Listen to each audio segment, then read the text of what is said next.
Milestone ট্র্যাজেডিতে নিহত কুমিল্লার মাহতাবের সমাধিতে শ্রদ্ধা জানিয়েছে বিমান বাহিনী। টাঙ্গাইলের মির্জাপুরের নগর ভাতগ্রাম এলাকার মাইলস্টোন স্কুলের শিক্ষার্থী তানভীর আহমেদের কবর জিয়ারত করেছেন বিএনপির ভাইস চেয়ারম্যান আব্দুস সালাম পিন্টু।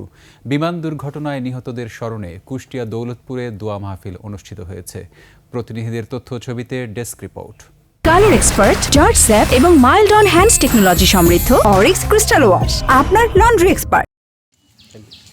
রাজধানীর উত্তরায় মাইলস্টোন স্কুল অ্যান্ড কলেজে সামরিক বিমান বিধ্বস্ত হয়ে নিহত শিক্ষার্থী মাহতাবের স্বজনদের সাথে দেখা করেছেন বিমান বাহিনীর প্রতিনিধি দল। দুপুরে মাহতাবের গ্রামের বাড়ি কুমিল্লার দেবিদ্বার উপজেলার রাজামেহার ইউনিয়নের উখারি গ্রামে আসেন তারা।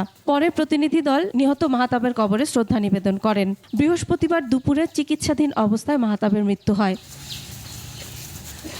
মাইলস্টোন ট্র্যাজেডি তদন্তের বিষয়ে উইং কমান্ডার আতিক হাসান জানান, তদন্ত কার্যক্রম চলমান রয়েছে এবং নিহত ও আহতদের পরিবারকে যে সহযোগিতা করা হচ্ছে তা আইএসপিআর এর মাধ্যমে জানানো হবে।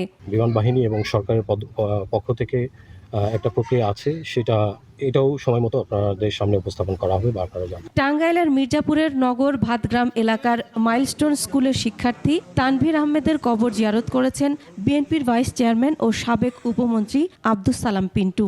এরপর সখীপুর উপজেলার অপর শিক্ষার্থী মেহরাজ আফরিন হুমায়রার পরিবারের সাথেও সাক্ষাৎ করে সমবেদনা জানান তিনি। তারেক রহমানের নির্দেশে এটাও বলতে চাই যে এই ক্ষতিপূরণ কেউ করতে পারবে না, তবে আমরা যতদিন আছি ইনশাল্লাহ এই পরিবারের সাথে থাকবো। এদিকে মাইলস্টোন স্কুল অ্যান্ড কলেজের নিহত ও আহতদের স্মরণে কুষ্টিয়ায় দোয়া মাহফিল অনুষ্ঠিত হয়েছে। জাতীয়তাবাদী কৃষক দলের কেন্দ্রীয় নেতা মোহাম্মদ আখতারুজ্জামান সজলের সহযোগিতায় এই দোয়া মাহফিল হয়। মাসুম আল ইসা, ডেস্ক রিপোর্ট, 21 টেলিভিশন।